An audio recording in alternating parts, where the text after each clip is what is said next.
Welcome to the deep dive. Today, we're exploring something pretty intriguing: why Bitcoin isn't just an investment for some people, why they believe in it, almost like a religion. Exactly. And you want to get straight to the core, so we've looked at an article that dives into this whole quasi-religious angle. Right, trying to understand why there's such, conviction around a digital currency. Forget the usual market chat for a sec. This source looks at the culture, the dedication.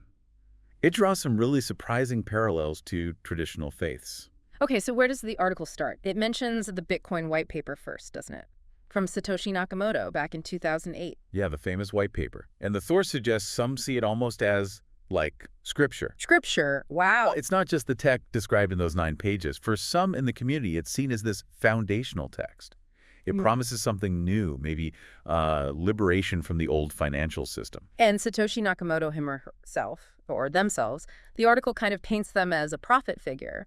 The anonymity is key there. Satoshi gives the world this technology and then just vanishes. Which just adds to the mystique, right? Totally. The mystery itself helps build this legend. This unknown creator gave them a tool for, well, what many see as freedom. Their absence lets that narrative grow even stronger. Interesting. Then the article gets into Bitcoin rituals. I found this part fascinating, like hodling. Ah, yes, hodling. That refusal to sell, basically. No matter what, and also the saying, not your keys, not your coins. Right. These aren't just quirks. They're practices that bind the community. Hodling becomes this act of faith in the future value. And not your keys is like a core principle. A principle of what? Self-reliance? Exactly. Self-reliance and maybe a bit of distrust towards the usual financial players, the intermediaries. You absolutely have to mention Bitcoin Pizza Day. The article brought that up, spending 10,000 Bitcoin on pizzas back then. Oh, yeah. When you think about what 10,000 Bitcoin is worth now, it's just mind-blowing. It's become a legendary story, hasn't it? It really has. Puts the early days into perspective, for sure.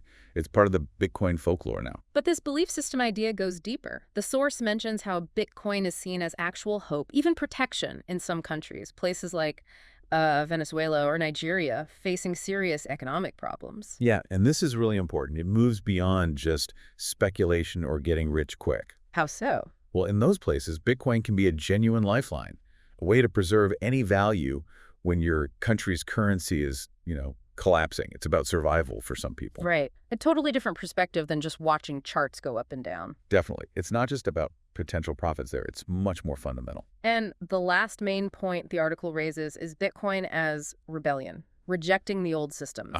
This idea of financial self-sovereignty. For some believers, Bitcoin is a way to opt out. Opt out of what? Banks? Governments? Kind of, yeah. Opt out of a financial and sometimes political system they see as broken or unfair. This desire for autonomy, for freedom, it really fuels a strong conviction. So it creates this really dedicated group, this sort of tribe almost. That's a good way to put it. An almost underground culture of true believers.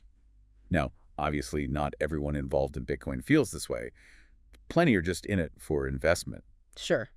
But the article's point is that this other dimension exists. Exactly. Okay, so to wrap it up, the source material suggests that for a core group, Bitcoin functions almost like a modern belief system. It's got its sacred text, its mysterious founder, its rituals. And it offers things like hope, protection, a sense of belonging, and a path to perceived freedom, driven by all sorts of reasons, from sheer necessity to deep ideology. Which leaves us with a pretty interesting thought, right? Yeah, it makes you wonder, in this digital age we're in, can technology itself inspire the kind of faith, the commitment that we usually associate with, say, traditional religions or big political movements? What is the nature of belief today? That's definitely something to chew on. It is. The world of digital currencies keeps changing, and understanding these different viewpoints, these strong beliefs, is pretty crucial. Absolutely. Well, thanks for exploring that with us. That's all for this deep dive.